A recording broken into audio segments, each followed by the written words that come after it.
One of the single best vintage players on the entire platform messaged me with a challenge. 3 different vintage decks. Can you beat me? Let's find out.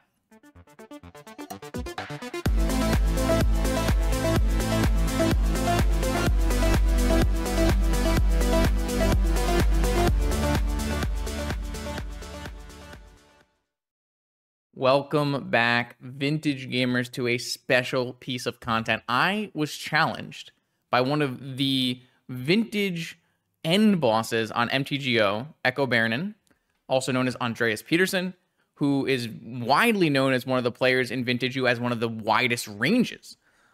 This is a player who can play any deck for any given meta and really excel, and someone who's been playing vintage for a long time and is very, very proficient. You'll see him on the top of most of my end-of-the-year leaderboards for MTGO for vintage.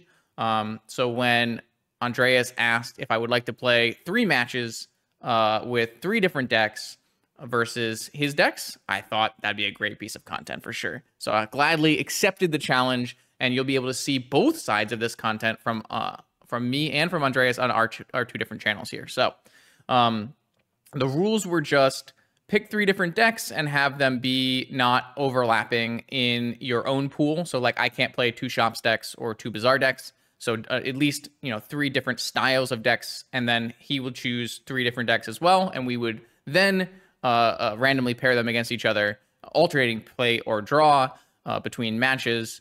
And we wouldn't know each other's decks ahead of time. We would know the decks going into an individual matchup, but we wouldn't have deck lists shared so it's like closed deck list, but you know the matchup kind of deal.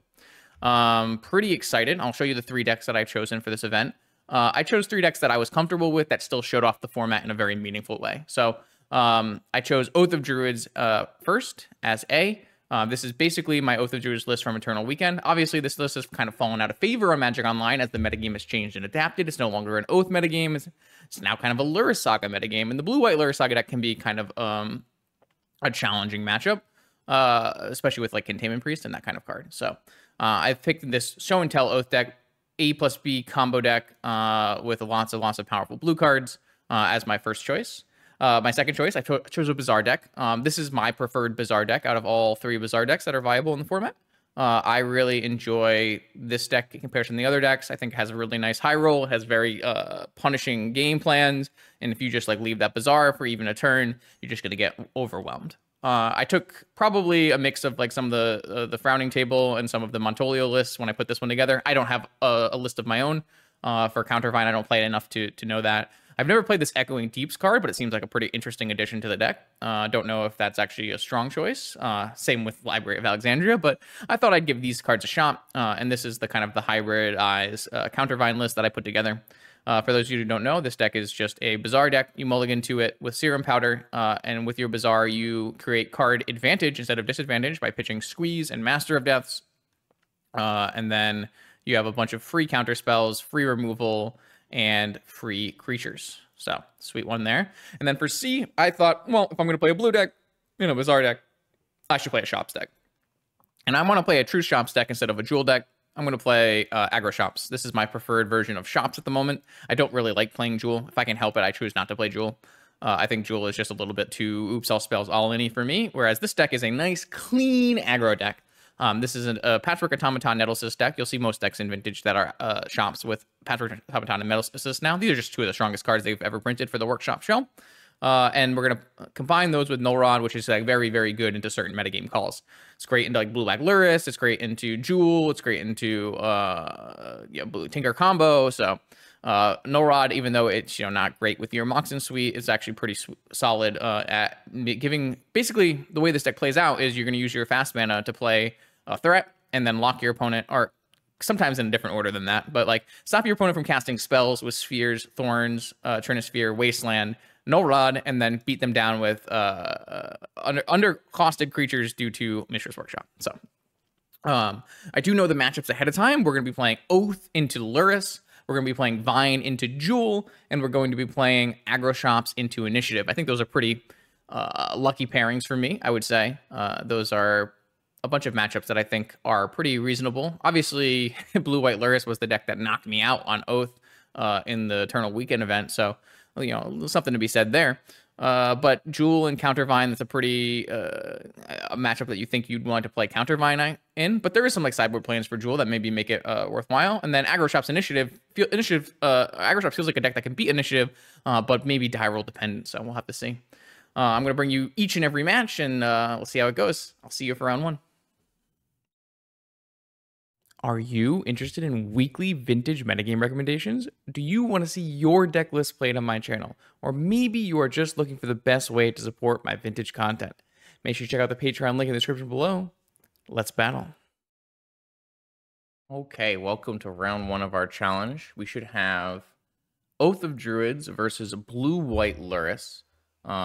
This is a pretty interesting matchup. This is a matchup that Oath of Druids was created to beat Blue-Black Lurrus. Blue-Black Lurrus. That wasn't created. I should say it was geared, and it was a solid deck choice to beat Blue-Black Lurrus.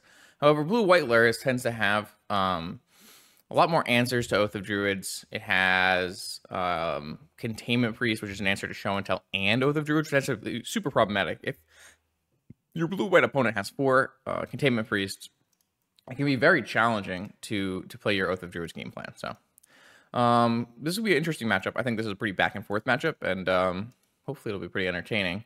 So we definitely have a Lurrus here. I have a turn 2 Tinker with Force. Obviously, this Force doesn't protect my Tinker, but what you really want to look for when you play Oath of Druids, this current version of Oath of Druids, this is not historically all Oath of Druids decks, but you're looking for a turn 1 or turn 2 Tinker or Show and Tell or Oath with Force backup.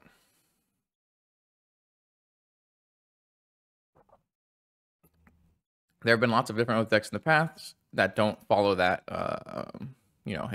heuristic, but currently, this Show and Tell Oath deck is a lot more of an all-in combo deck as opposed to some previous versions of Oath, which can be more controlling. So, basically, always keeping this hand. I also have a really nice thing where I have Beseiju for a Saga. So, one of the ways my opponents will pressure me is a Saga. This gives me an answer. And I'm not sure what kind of Saga targets you play in the main of Blue-White Lurrus at the moment. There's like things like Cage and Needle that you could totally play, but you probably don't. We'll have to see. Another problem with the Blue-White version of Lurrus in comparison to the Blue-Black version of Lurrus is that they play a bunch of Swords to Plowshares, and actually casting Swords to Plowshares on Atraxa is a valid way to win the game. Just having enough swords to go through all of my Atraxas is totally a way that you can win. Now, it's not like the most viable way because you fill up your hand, you get Okos, etc. So my opponent has Petal, Jet, Saga, Probe, Bobble, put Lurrus in hand. Okay. I'm looking for a Force. Demonic. Can't cast Demonic, so just Island, Emerald, pass. Do I want to Saga my opponent? That is a big question mark. So, Sagaing my opponent prevents a construct, but does fix them for white mana.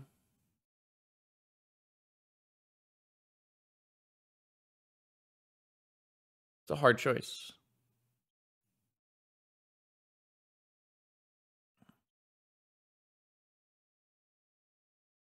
I think I'm actually okay with not Besejuing this. If my opponent wants to not play anything this turn and make constructs, I think I'm okay with that.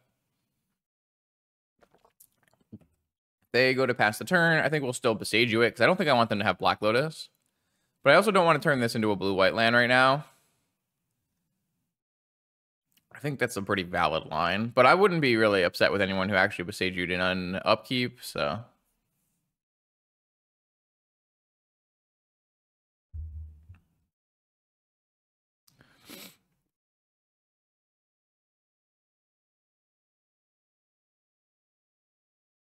It's going to be interesting. So there's the blue-white land. Is this a Lurrus? Probably just Lurrus Bobble. Get Lurrus Bobble going. It's unfortunate that I don't have... Oh god, they have Spell Pierce too if I Beseju.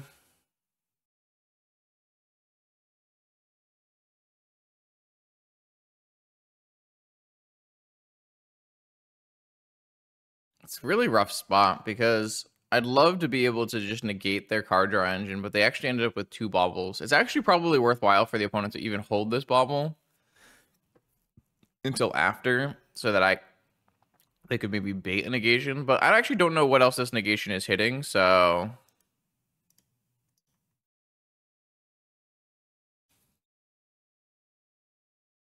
the thing is, I can't draw show and tell.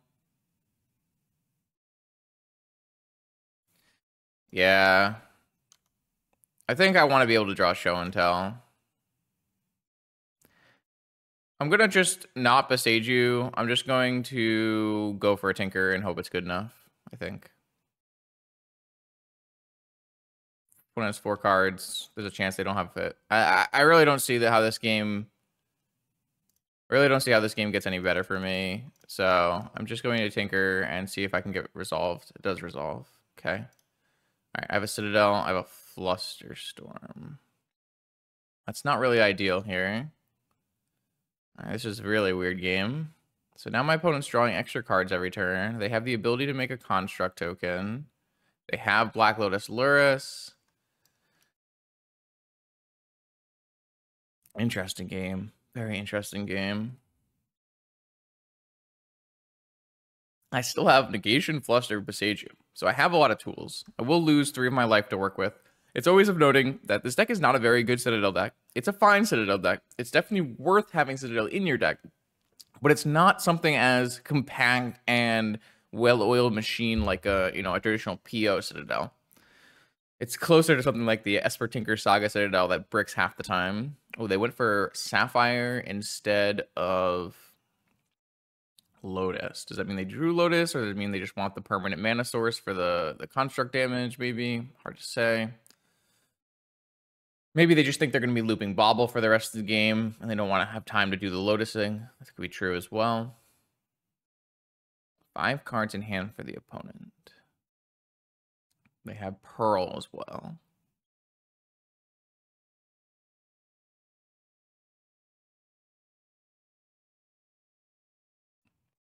Damn.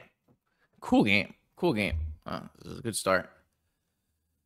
I think I'm giving up on the Bobble life here. Probably just try to protect one of my spells with the negation. Have a show and tell active. Kind of deal. White.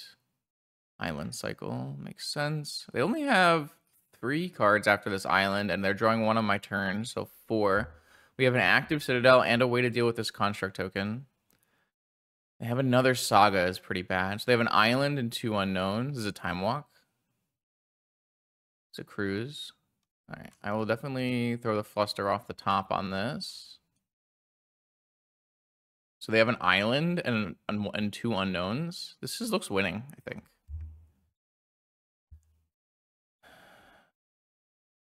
Probably just want to cast Show and Tell for this Atraxa. All right, let's see. They have an island and 2 unknowns. Oh, they have Atraxa. We have Atraxa on the top of our library. Okay, so that should be good enough.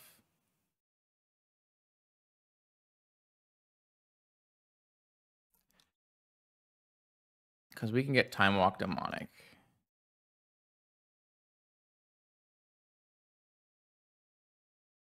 All right, I will take Jet, Tropical, Atraxa, and Probe, I guess. Let's grab Bayou. Done. No Force of Will. Better to use my top card here. Show and Tell.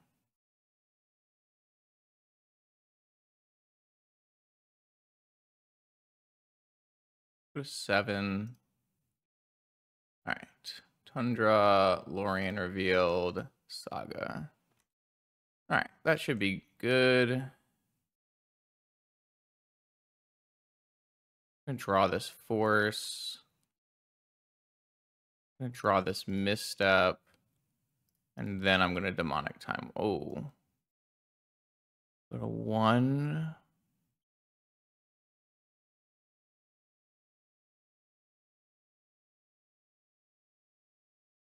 Cast this, go to 1, Demonic Time Walk.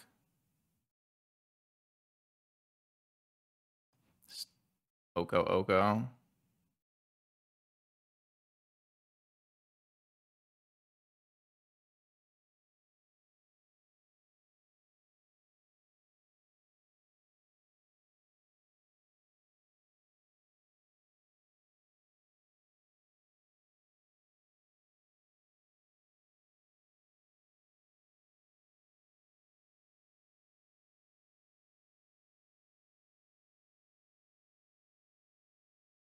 All right. I could have stolen the Lurrus, I guess. It doesn't really matter. From that point, I just Oko their 2 targets, or even Beseju their target. Beseju their land, attack with my Contractor 3 times. I have a million counter spells and win the game.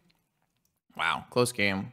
I like the way I played it. It was a little bit risky, but in this matchup, you have to consider Vigor. But my opponent doesn't have like Vault Key. All they have is Saga, so it's a little hard to play Vigor. They can play Needle though, and they can play Cage. So I still think you probably want some amount of Vigor. No Rod's always interesting.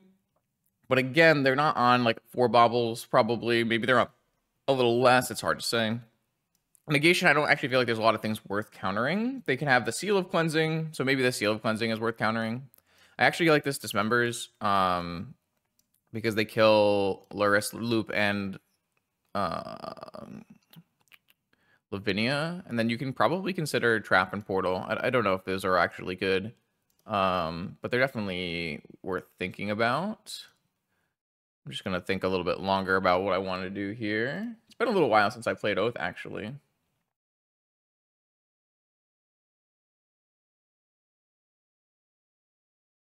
I don't have the 4th Oko. I definitely want Thoughtseize. I don't think I actually want Vigor. But I kind of want to get rid of just like Mystical, Force, Crypt, and Petal. The longer, like the cards that are like punishing me for playing like against blue control, basically. Then I have to consider Portal.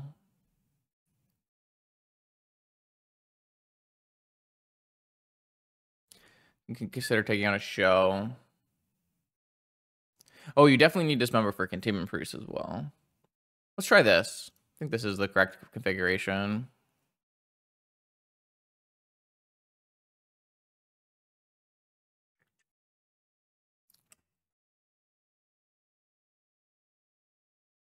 All right. This hand is very, very good, obviously. Just incredible hand. Probably like to lead here on Jet Ancestral. See what opponent has for us. Jet Thoughtseize Ancestral, I should say. It's kind of part of the plan. I think I'd like to cast Thoughtseize before committing to an Oath line as well, just to see what they're on. Ruby, Lorien Cycle, Tundra, I assume. And then pass. We'll open everything. Yeah, I definitely don't want to play the Oath like directly into no creature. Oh, it's Ancestral Upkeep. I think I'm willing to fight over this because I have this way to like take apart their hand and rebuild. Okay. So all the things are gone. Probe. They held Probe as a blue card for Force. Okay. All right. So I'm gonna go Jet, Thoughtseize. I can't get. Oh, I can still get misstepped, I guess. All right. So they have Fluster, Brainstorm, Seal, March. Wow. All right. So I wish I had my Atraxa back for my show and tell. I'm going to take the Brainstorm and try to cut them off of being able to play too much here. Because I'm going to Ancestral through this Fluster now.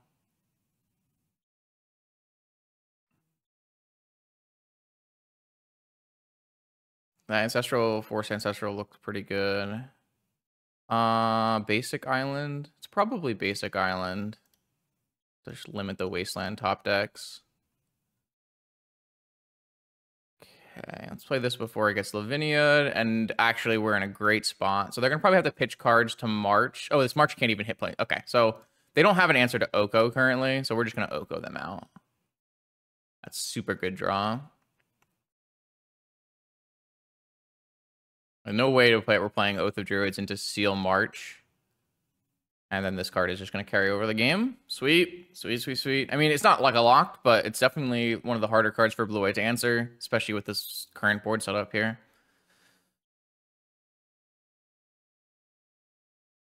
And it means we never really have to worry about Lavinia. I mean, we have 2 dead cards in our hand, right? Oh, they drew Sapphire off the top. Okay, so I assume that means they just play Lavinia. Sure.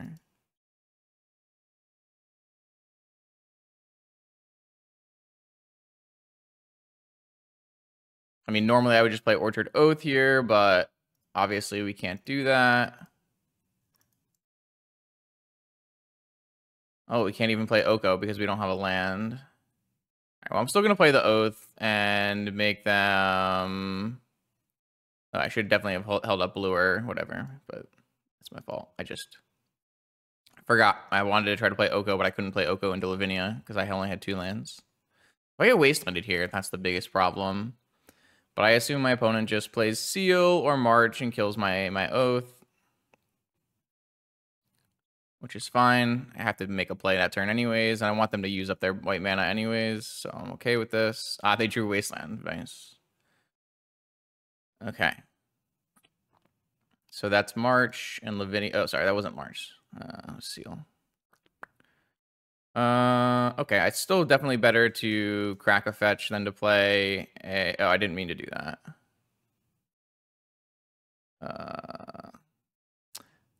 Oops.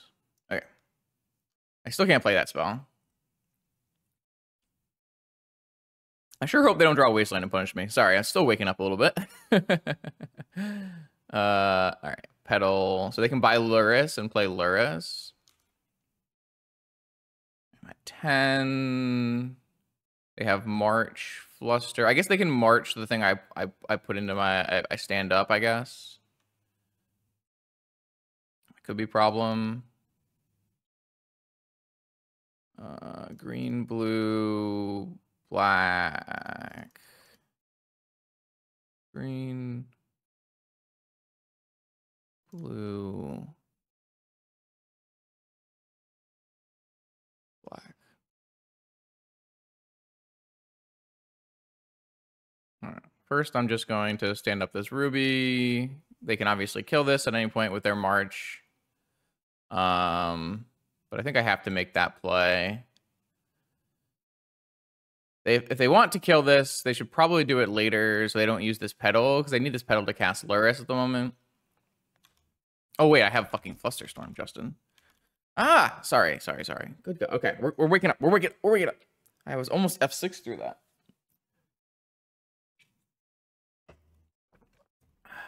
I'm going to just try to defend this Oko, build up an army here. They still have Fluster, March, Fluster, and so this misclick was ruining my day. All right. So this is going to be March on... Oh, this is going to be Lurrus. Lurrus. Yeah. Return Petal. And then March, maybe?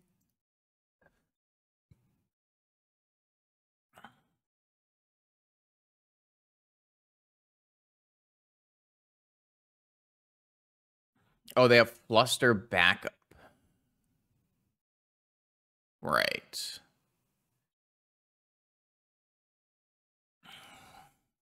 It's very unfortunate. Is it even worth Flustering? It's probably still worth Flustering in case we can get... Oh, they get a 1/1. This thing goes to 3, up to 4. It's unfortunate because if they didn't have a Fluster, I could just like steal the Lurrus, and then I have Lurrus Oath. I don't know if that's actually good. Probably is. It's probably not actually, because they can just have like a Containment Priest. I think it's worth getting this Fluster out of my opponent's hand, even though I'm giving them an Orchard token for this.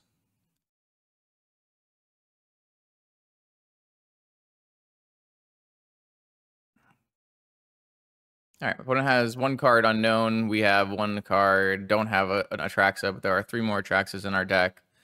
We currently aren't lost on board, but we are in trouble. Definitely want to turn our jet into an elk before it gets like sealed. Opponent can kill this next turn, but they can't kill this next turn. God, Oko is a broken card. Dismember. That's a good draw. All right, I am going to, so I don't have to stand up this jet anymore. I can simply dismember, pay 2, kill Lurrus, because I have 3 lands, and then I go to 5. I could go to 6 and stand up this jet. I think I like go to 6, stand up the jet more.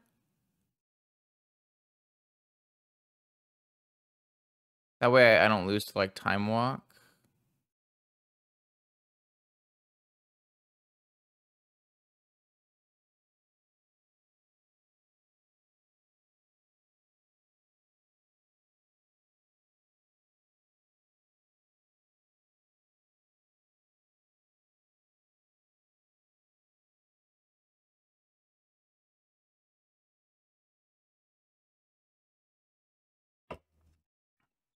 All right, I think we're in a good spot again.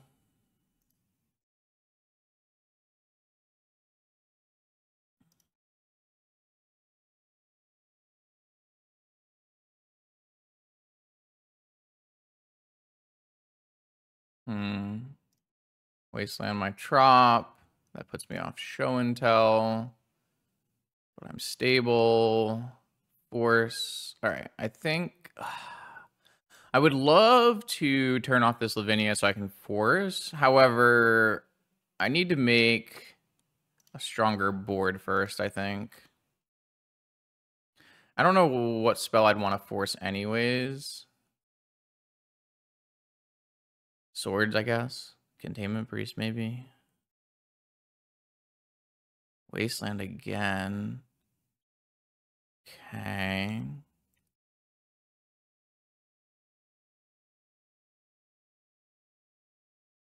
Alright, Gataxian Probe, paying mana. Force, Dismember. End up this food token. Attack. Excuse me.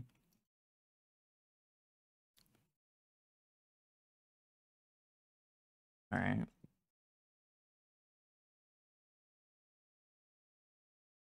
Another Dismember. Just gonna keep making food here.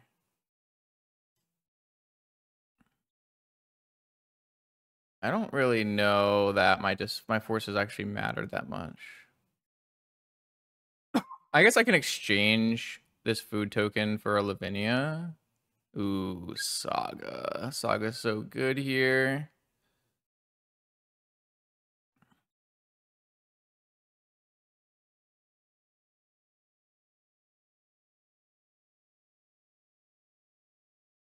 I have hard cast force.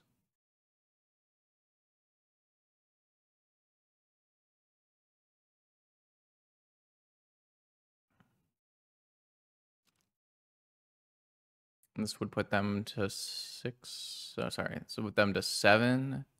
Could put them to 4.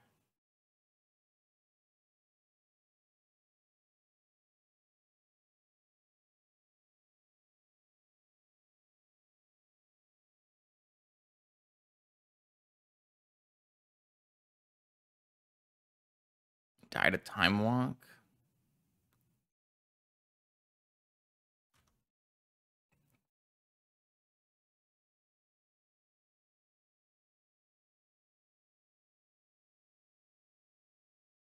Weird game. Weird game. I can't really cast my spells.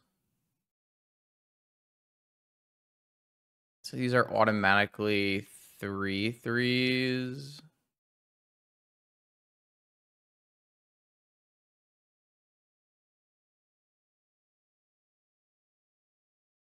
Another Oko.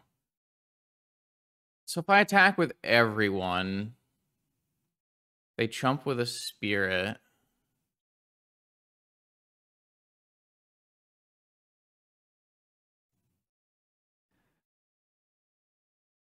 They make a 3/3 and then a 4/4 and then a 5/5.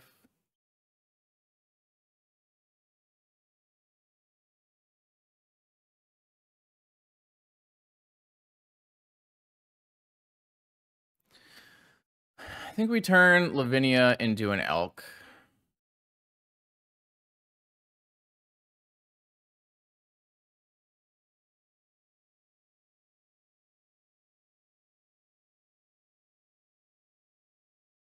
And then I'm gonna no attack. And then after they make a construct on their turn, I'm gonna dismember a construct. I guess not. I guess I need to do this on my turn. This draws them an extra card. That's fine. I have to beat the hardcast force anyways.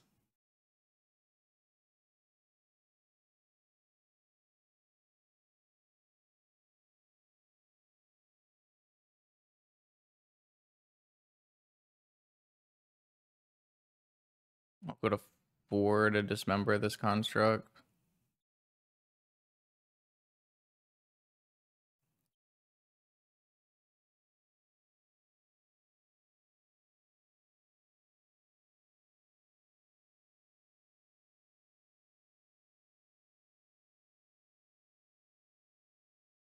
I'm making too many orchard tokens though. My opponent maybe gets a needle on Oko.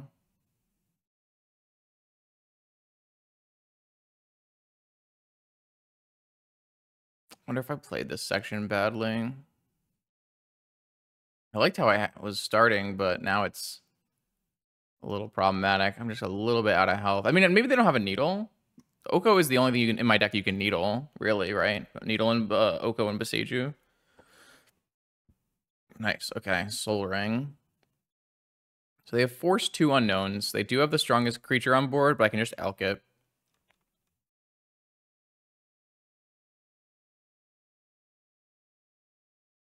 I'm at a little bit of a low life total, which makes attacking here hard.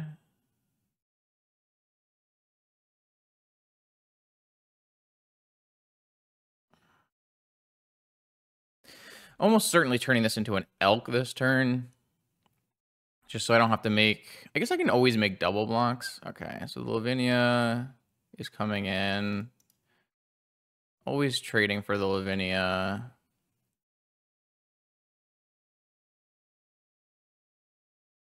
Seven. I'm at 4. They have a force. I have a force. I can't really cast spells. I drew an oath. God, if they have a containment priest, it's so bad. We're getting to the point where I'm almost dead on board if I force and they have a containment priest.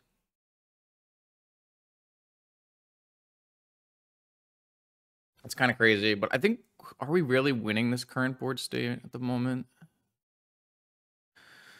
I mean, we still are until they play a saga, right?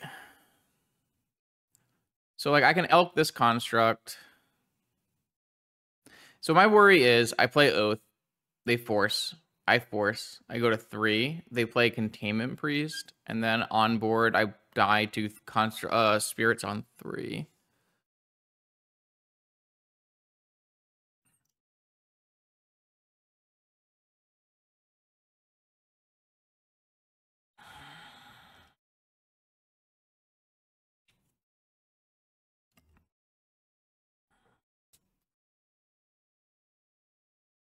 I think I'm gonna wait.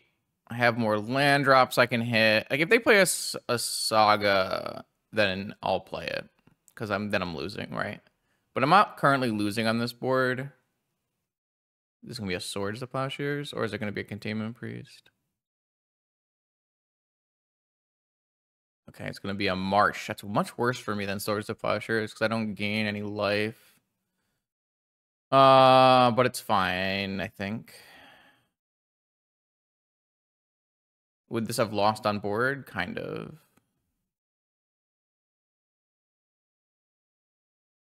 Okay. So, I mean, I guess I am losing kind of on board to I mean, I need to draw another land is what I need to draw, right? So I'm going to take 2 here. Or a Moxen. A land or a Moxen, really. Yeah, this is attack all at me.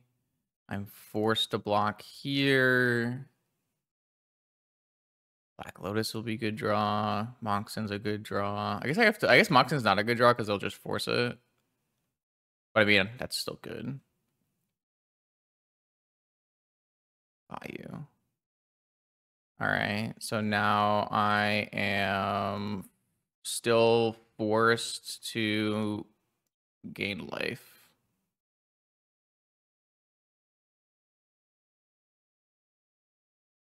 But the Bayou is a very good draw. Opponent has Hardcast Force up still.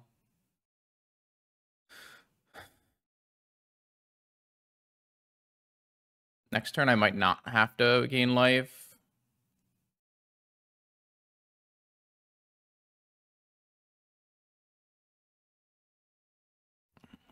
Three. Wow, crazy game, huh? I feel like I played this badly, though. They're flooding out. They're not going to have a lot of draw spells in it. It's like just Bobble. Strip Mine. It's a good one, too, because now I can play Oath and eat a food.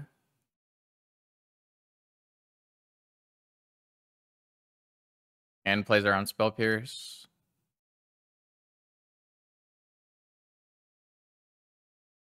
Ooh.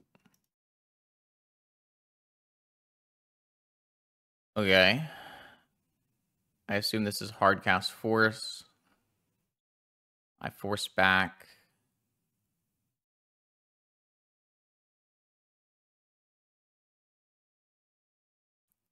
My Oko. I go to 2. I can still eat and gain 3.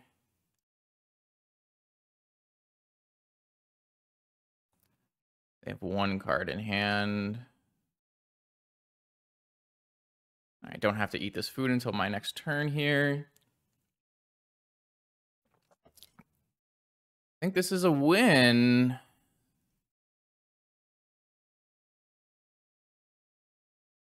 Let's see. They flooded out, though. Like, my opponent flooded out for sure. But it was an interesting game.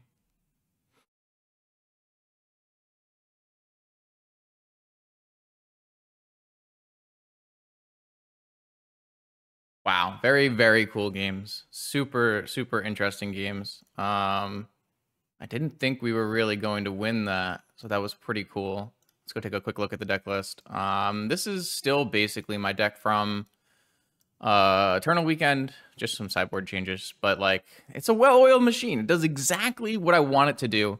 You'll notice like the Oko is gone, the 4th Oko is gone because it's not really an Oath metagame anymore. Oath is not the dominant deck. Oath was the deck for the dominant deck for Eternal Weekend, but that's not the case anymore.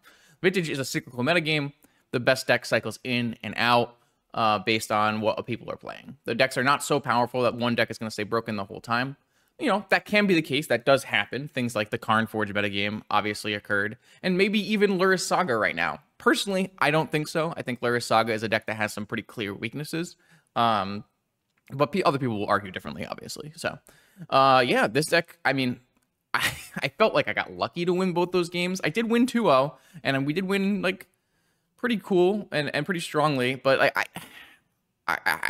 this deck doesn't inspire a lot of confidence in me. It's not a deck where I am like super happy to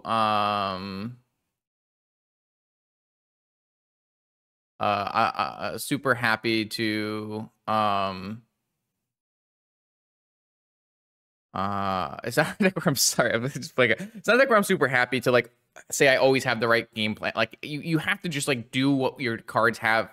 You have to just craft a game plan based on what you draw, because you don't have card draw. You don't have any way to manipulate your deck really. So, but that was a sweet one. Oath is awesome. See you for the next one. Okay, here we go for match B. This time I am fielding Countervine, and Andreas is going to be on Jewel. Actually, a pretty lucky matchup for me, I would think. Though some people tell me that this matchup is not as good as I've been told. Maybe it has to do with like the post-board Wormcoil defense grid plan. So, oh.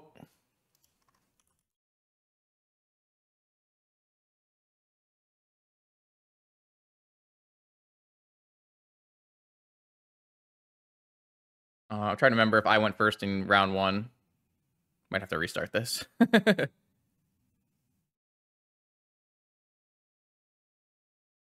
All right, so I am going first here. We're just alternating play draw. I'm just going to powder this hand. I'm looking for a hand with Bazaar of Baghdad, and I'm also looking for a hand with a force. Powdering away 2 of my hollow ones. Powdering. All right, this hand has force and Bazaar. Keep. All right, this hand's great. I've got free action. I've got counter spells for my Jewel opponent. I'm in a pretty good spot. Jewel is a, turn 1.5 combo deck. Very similar to something like Oops All Spells. The one thing that Jewel has going for that Oops All Spells doesn't is a really solid backup plan in Urza's Saga. So let's see what happens. I think this is like about as good as a hand I can ask for. Obviously, I would have liked to see some hollow ones and Vengevines, but when you get rid of both of your half of your hollow ones and a fourth of your Vengevines while powdering, sometimes that doesn't come to fruition. We could always still hit a Vengevine off of our very first Bazaar activation, going too deep here. There's a world where maybe we even hold our Root Wallas to try to accelerate to a point where we have that. Probably not, but we'll see. It depends. We have like a pretty easy throwaway 3 here if we draw like more forces. If we draw Squeeze, we obviously want to get Squeeze in the yard first and foremost. The most important part of this game is going to be building our having the force of will necessary to make sure that we don't die. The Jewel deck now has the One Ring, a very, very solid card against Countervine. So I think we're pretty happy with this 7, and we'll see what happens after we activate our Bazaar of Baghdad. Force. Triple Root Walla. All right, I'm going to go triple Root Walla. I think I'd like to keep all my forces in hand. I could see keeping a single Root Walla here and pitching a powder so that you have like an ability to Vengevine later. But like theoretically, there's no guarantee I have a Vengevine, and I'd rather have this like a Delver on turn 1 is a lot stronger clock than a Goblin Guide, right? All right, this is really nice because I can trap a first spell too. Trap is so good against Jewel as well. It's always possible my opponent plays a more controlling game here and like tries to play like a Saga. It's gonna be a Jewel. Oh, sorry, a Ring. Turn 1 Ring off of a Workshop Mox is like best possible. Force pitching this. If they have blue card force backup, we do have trap. They're kind of incentivized to force back if they have it, just because like the longer the game goes, the harder it is. But I don't have any Squeeze in my yard, so I'm not actually getting card advantage with this Bazaar of Baghdad. So, all right, they did not play into it, but I still have a force. So, I mean, even just like a simple Saga might just be fast enough here to solidify the game because I have no Squeeze in my yard. So,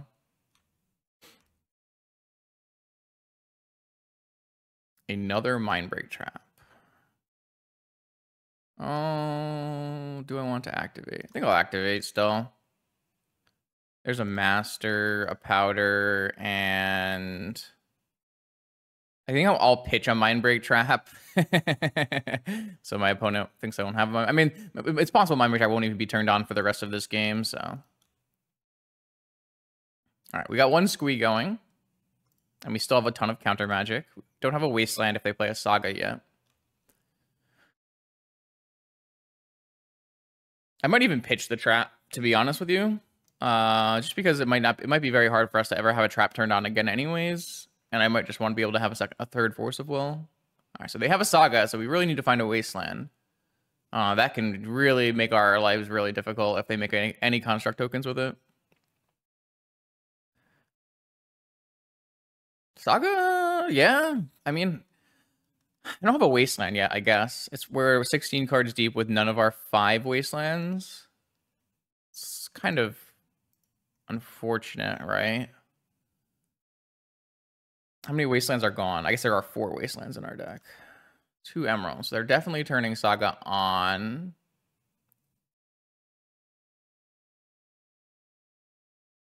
Coveted Jewel. Now, can we just let this Coveted Jewel resolve?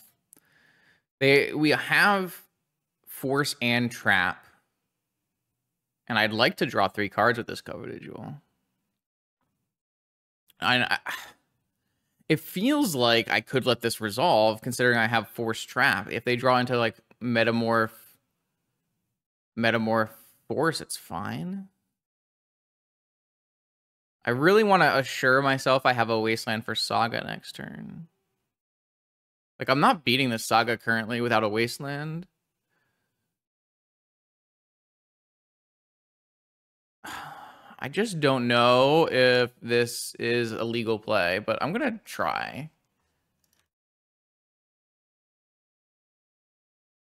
This could be wrong. I'm under no circumstances am I saying that was a correct play, but I think with the cards that I have in my hand, I think it's fine. I think my opponent has Force Blue card, but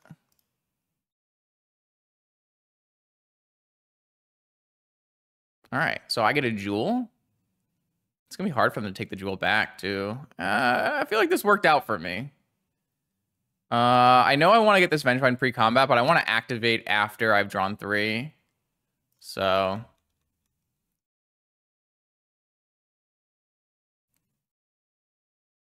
I mean, they still have an active Saga, and I don't have a...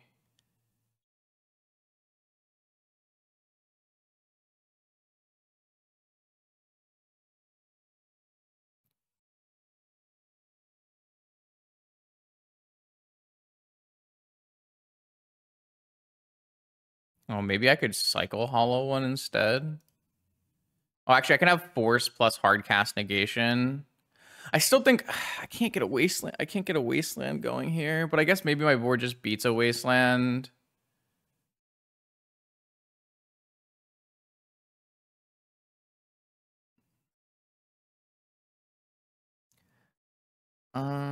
So if I pitch both Masters, I have Negation Force.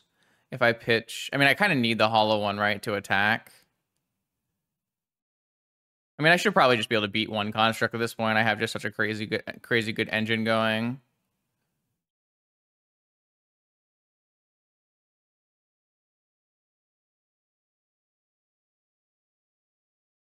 I also have Pump. I have like double red Pump. That's actually kind of nuts. Double red Pump is probably lethal here too. I think I was fretting over nothing. I have triple Squee, double Bazaar, double Pump, Force, and I'm like super wide. They have 4 cards in hand. I guess they could have Ring with Force back up here.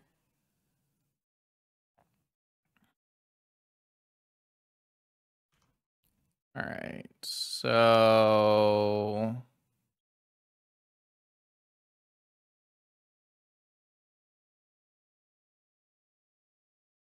Can I go any bigger than this?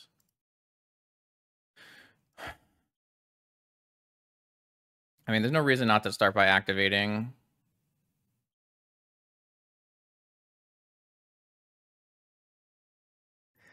All right, so they make 1 blocker, and they block here, and they take 4,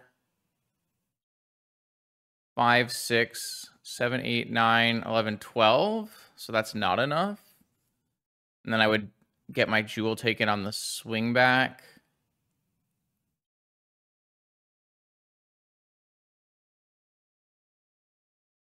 All right, hit a Root Walla. Does that win the game? So now it's 4, 8, 9, 10, 13, 16. Yeah.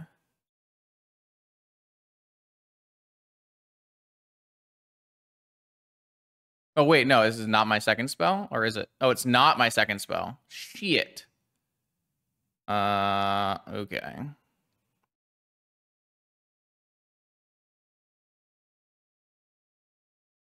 But I do have a blocker now. I guess they can get a key and take this back every time. I guess I can just strip mine them off the getting a key. I'm going to strip mine them off of a key. I probably was supposed to hold that root walla so that I could return vine, maybe.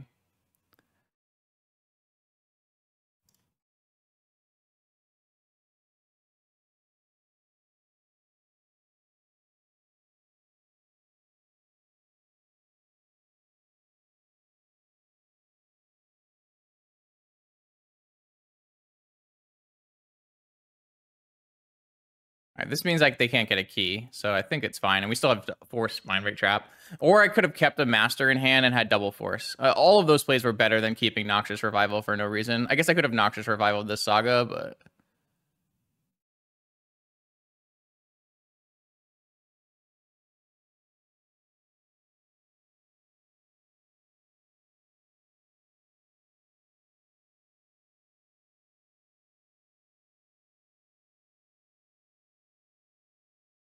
I had a million plays here that were better. All right.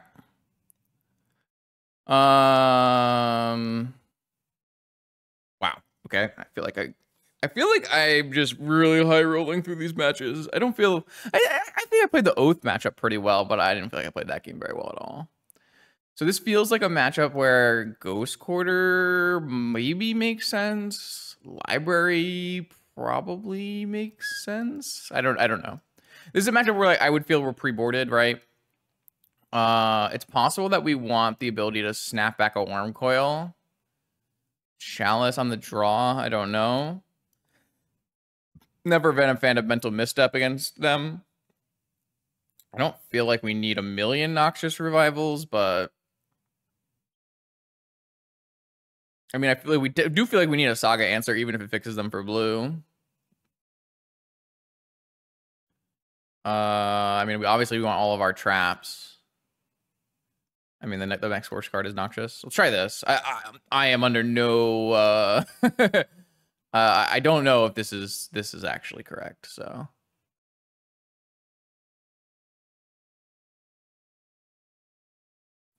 So this is a powder. This is most certainly a powder. Again, I still think I need forces. Obviously, wastelands are priority as well, but force is the #1 priority. We don't want to die. Though something to think about is a lot of times post-board, especially against this matchup, our opponent's going to board into like 4 defense grid, 4 Worm Coil Engine. If Worm Coil Engine can't get negated, and defense grid really protects you against like Vigor, so that's something to think about. Obviously, this hand is cracked. I have a force and I have a ton of power and a vigor. Like, this hand is just nuts. I mean, man, I am high rolling today. I hope I'm high rolling this much in the challenge in a few hours.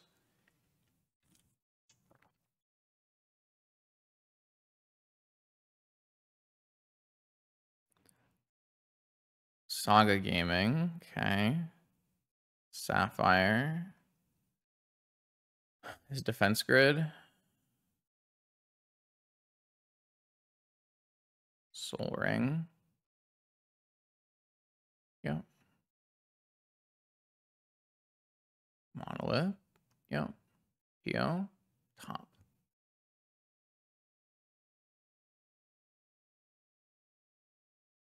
Yep. Go. I could have forced top, but then I'm like exposing myself to Trinisphere. Now, do I want to just Vigor?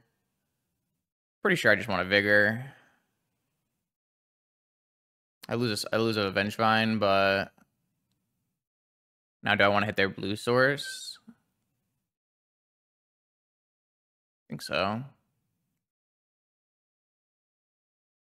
Hopefully they have force blue card. All right, just draw me a hollow one. Another Vengevine. Not a bad draw. Squee hollow one. I'm sorry, Andreas. I am high rolling out of my mind this morning.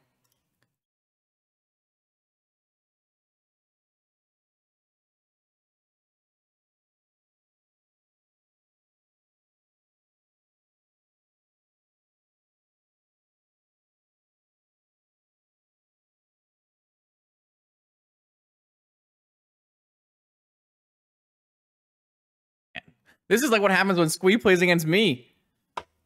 Average Squee draw. They're dead, and I have force.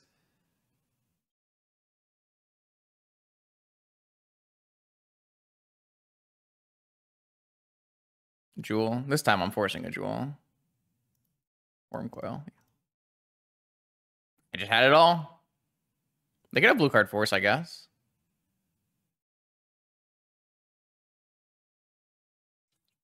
If they have blue card force, I think they just win the game, which is pretty sick. But if they don't have blue card force, they just lose the game.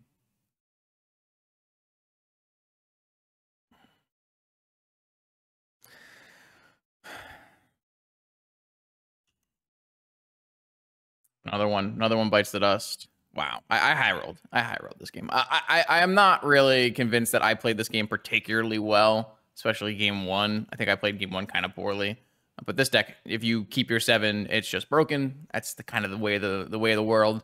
If your opponent's not wastelanding you, you just basically get infinite card advantage, and you just counter all their things and play a million free creatures and blow up all their stuff. And it's very, very silly. This deck is very, very strong when it's not disrupted, and it's kind of hard to disrupt. Bazaar of Baghdad, unlike Urza's Saga, is not, it's not an enchantment land. So all you can do is land destruction. So all you can really do is wasteland it, needle it, that kind of thing. So not much to say, I think. I think I just kind of rolled over my opponent. I mean, it was very obvious that in both games, my opponent had like 1 turn, 2 turn windows of turning points where if they did something in a certain way, they would probably just win. So like in game 2, if they find blue card force and they resolve Worm Coil, they probably just win. In game 1, if I like don't produce enough attacking things and mana, then they just win with Saga. So, yep. On to 3. All right, round C, the third and final bout: Aggro shops versus Initiative, where I do not have the play. So this is probably one of my more challenging ones in the matchups we have. Pretty cool that we have 6 different decks. What do I think about this hand? Thorn is basically a blank, but I have Workshop, Nettlecyst, Stonecoil. I mean, I feel like this is fine. I'm not like thrilled about this hand in any way, but I think it's just enough. Like, this Thorn is basically dead. But this is a pretty good 6 on the draw. Mono white. I kind of just need as many creatures as I can. Like, Null Rod maybe I can have on the play, but I'm not super sure. I haven't played too much of this matchup. I assume that this matchup is not too bad for shops. Like, Patchwork should be a pretty reasonable threat here. Revoker turning off white mana might be pretty good. But, I mean, if my opponent plays like a turn 1 Archon, right, I just can't play the game, so... I don't know. I do kind of think that Initiative has a pretty okay mono white matchup, but maybe it's play draw dependent. Like, I feel like if I was on the play in this game, I would have a much better time, right? I actually would play Thorn if I was on the play, because then it actually does something. I'd probably just go like Thorn Emerald and then untap and play a 6/6 Stonecoil Serpent or whatever, or maybe probably a 6/6 Stonecoil Serpent. This thing does not have protection from removal from their deck, unfortunately, but it is big and trampling, which is pretty good against the Initiative.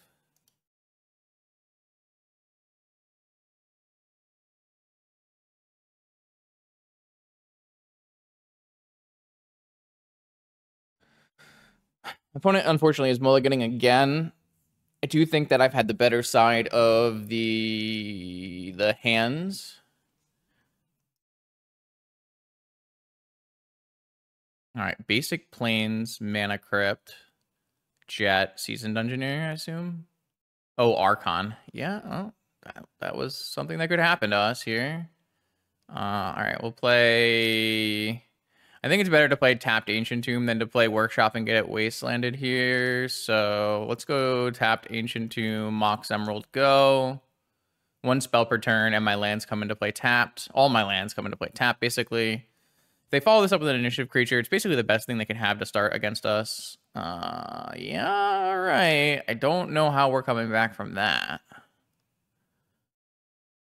Oh, and they have Strip Mine. Okay, we're just not coming back from that. Noted. This is the thing I was worried about, especially play draw. Like, if this is on the play, I just played turn 1 Thorn. I guess it's like not too bad against turn 1 Thorn because they just go they do go Jet Crypt, but yeah, things are bad.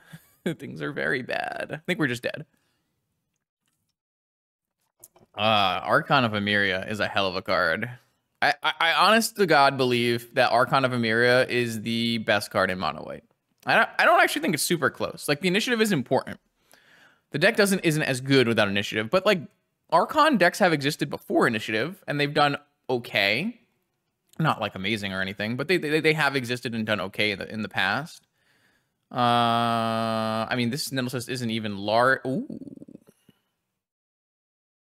I steal the initiative.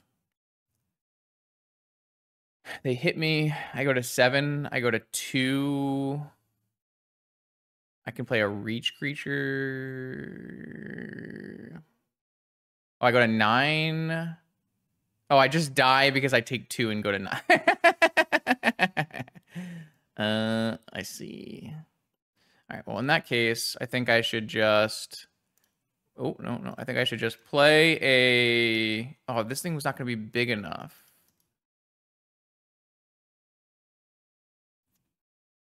If I copy it, it's fine. So I should just play a Stonecoil Serpent here as a 4/4.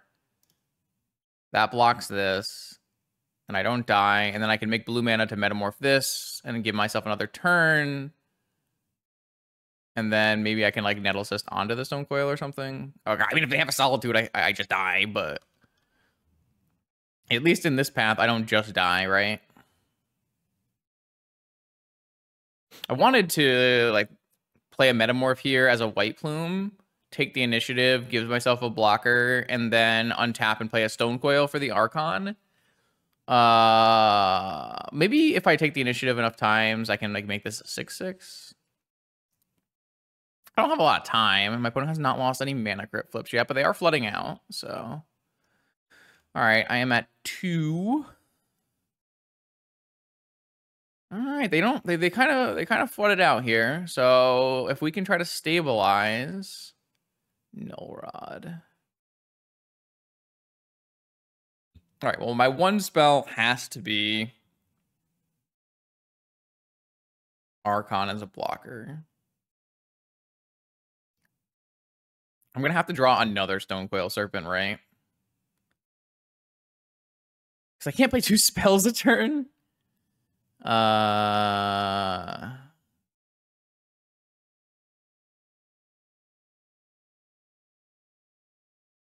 guess I could chump block the Archon with the Stonecoil, and this at least gives me the initiative.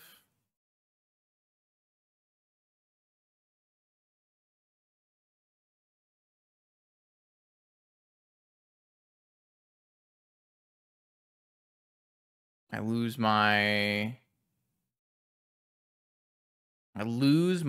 Stonecoil.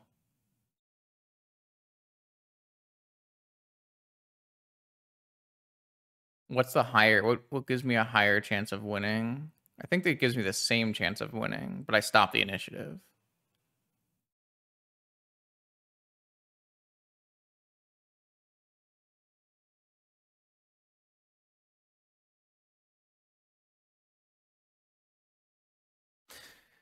All right. I am on draw, Stonecoil, or bust.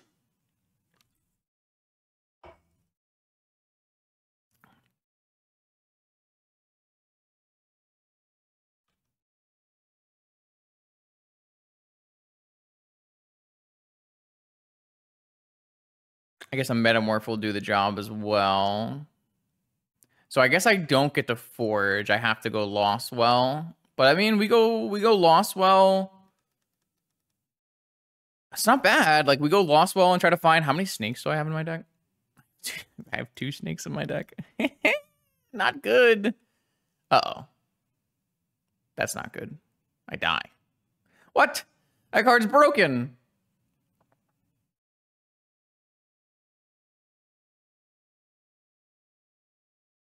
Yep. All right. So let me check my Lost Well here. Bottom, draw. Okay, we were dead anyways. All right, not bad. Honestly, put up a bigger fight than I thought against turn 1 Archon. So I think we want Wormcoil, even though it gets Solituded in Swords, just because it's a big duder. And then I'm not really sure how good Crucible Lock is. I like the idea of Shadow Sphere. I don't really like the idea of Needle. I do like Chalice on the play, Trinisphere on the play, Sphere and Null Rod on the play? Probably want to keep Sphere and Null Rod on the play. Maybe I'll trim 1 Null Rod. Yeah, I think I like this on the play. That looks fine. I think on the draw, the Null Rods easily come out for Crucible, Trap maybe, something like that. I feel like it's pretty easy on the draw to take out these Null Rods. But on the play, like if you play turn 1 Null Rod, it's going to give you time, I think. So I think it's okay. Definitely want to take Chalice out on the draw as well. So there's a lot of things to do if we can make it to game 3. I am on the play. I've got the cards. Keep. I certainly have all of the magic cards here. So if I go... How can I play all my magic cards? So I think I have to go Lotus Inspector. And then I go Saga Patchwork. And then I go Ruby Null Rod. That's like kind of garbage, right? If I go Saga Ruby Patchwork, Lotus Nettle Cyst. I don't think I'm actually allowed to... Oh, there's a Chancellor. All right. So now what?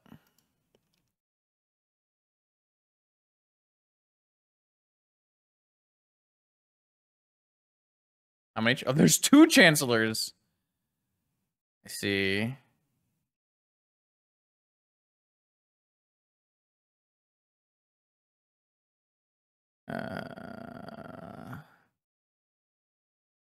All right, so I will go Ruby into my Chancellor,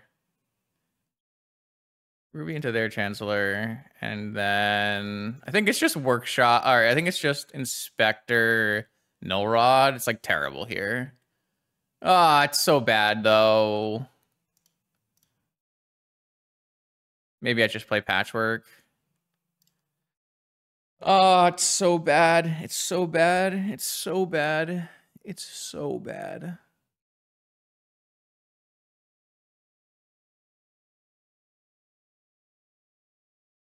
I'm not doing it. I just like turn my Saga into a freaking... Oh, yeah. Okay. Like, it just turns my Saga into a Vanishing Land. I just think it's so bad. Okay. Well, I don't got anything else, so... Your double Chancellor draw was a little too much. Planes. Oh, they didn't even have any Moxen, so...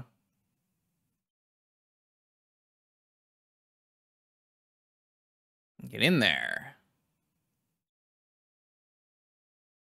It was a good draw. Ancient Tomb was great. Obviously, Workshop is the best, but... Planes. Thalia blocks. No Thalia. Triple Nettle Cyst. Will be good if I hit my mana. Guess they could have Containment Priest block. Probably don't care about that.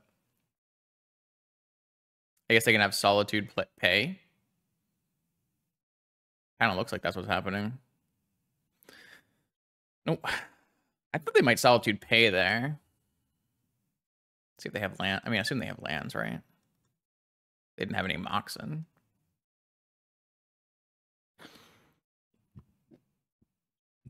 Excuse me. I guess Null Rod now can die to the Dauntless Dismantler. Ooh, okay. I'm still going to play this pre-combat because I think it makes sense to get the damage in, even though my opponent now has the ability to choose what they want to kill. I think that's fine. We've drawn really well here. We might have a good chance in this one. I definitely think they don't have Solitude. I feel like they had Solitude the way. Maybe they just have swords. Maybe they have swords. I can't swords this. No, they have nothing. Okay. Well, if they just miss on lands, we get to play game 3. So, all right, I've just drawn like workshop.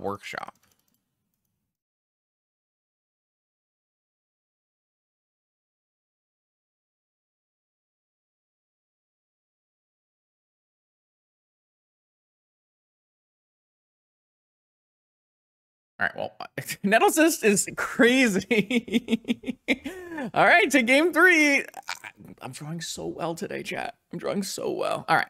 So null rods are all out on the draw for sure here. And then trap, crucible probably. Crucible's like not that good, but it's fine.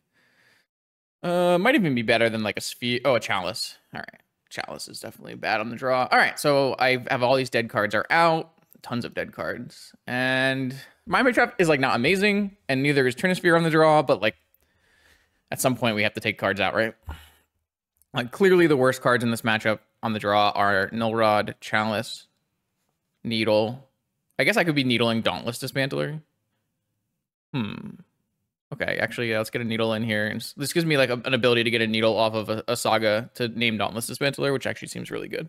I didn't even think about that until right now when I did think about that. Let's go. Clap, clap. All right.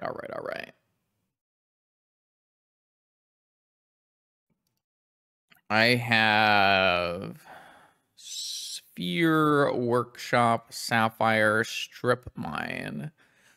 Oh, this hand is like... I'm going to keep it. It's not that good. This hand is not that good, but I mean, I have Workshop, Mox, Lodestone, Strip Mine, Toler. Like, I think I'm just supposed to keep it, right? It's like, it's not good. But maybe I can draw the Crucible, like Strip Mine Lock. It's probably still not good. I want this hand to be good, but I kind of think this hand might actually be a mulligan, but I don't know. It just seems fine, right? Like it just seems totally reasonable.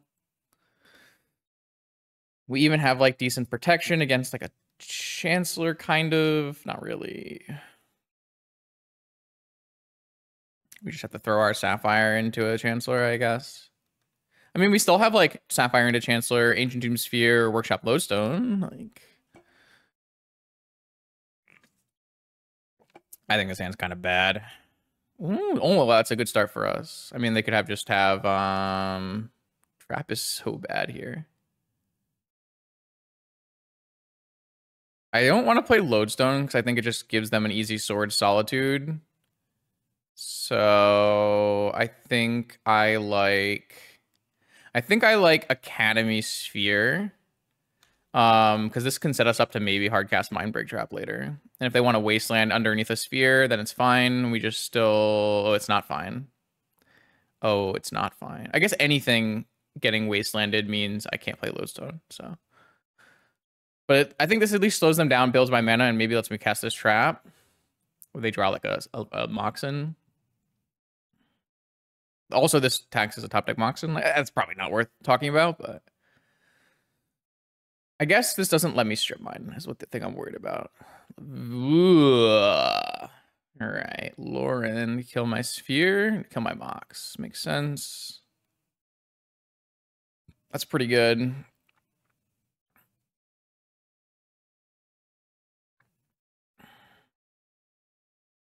I think I just strip mine this Caracas before things get too dicey here.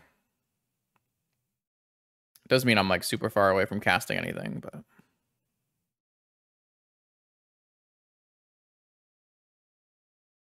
Petal. That's a white mana.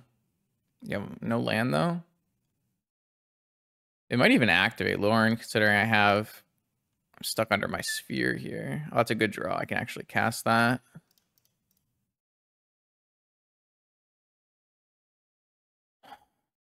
All right. We might get to the point where I'm casting this Mindbreak Trap. Seems pretty far away at this point. There might be a point. Oh, drawing cards. Makes sense. Like I said, we're kind of stuck under our own sphere a little bit, so. All right, they have a white mana. They're attacking. I'm never blocking here. My creature's much stronger than theirs. I can just take 2. They could always have a second Lauren too, which would just be crazy. The Strip Mine, I think, was good, though. They draw a card. Mana Crypt. It's good for us. Pass. Wow. So this is definitely cast Mana Crypt. This costs 1 more. If I play it, I mean, I still can't Mindbreak Trap, right? So I might as well use this.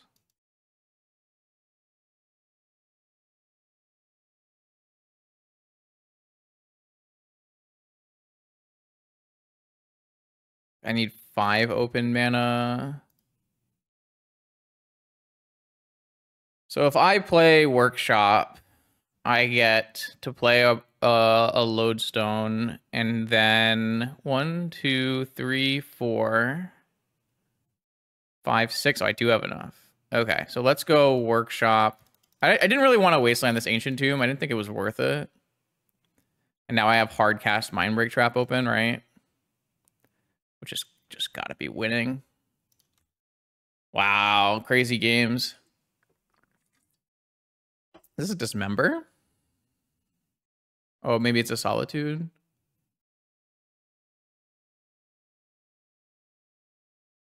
That's fine, I think. I don't really... Oh, it's going to hit my Lodestone. That's still fine. I want to counter their next spell, not... Maybe not. Maybe I was supposed to hit that. No, I don't have enough creatures. I was supposed to trap that.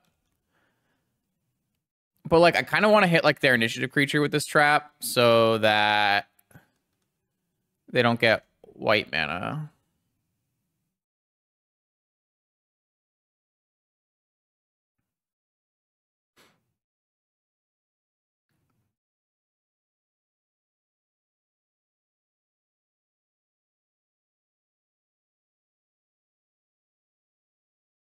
Crazy. So good here. It's unbelievably good here. It's definitely just winning.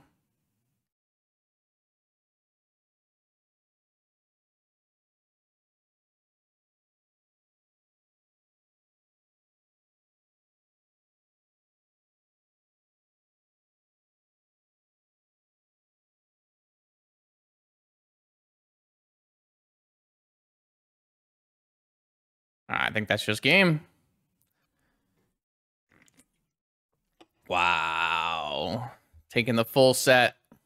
Big wins.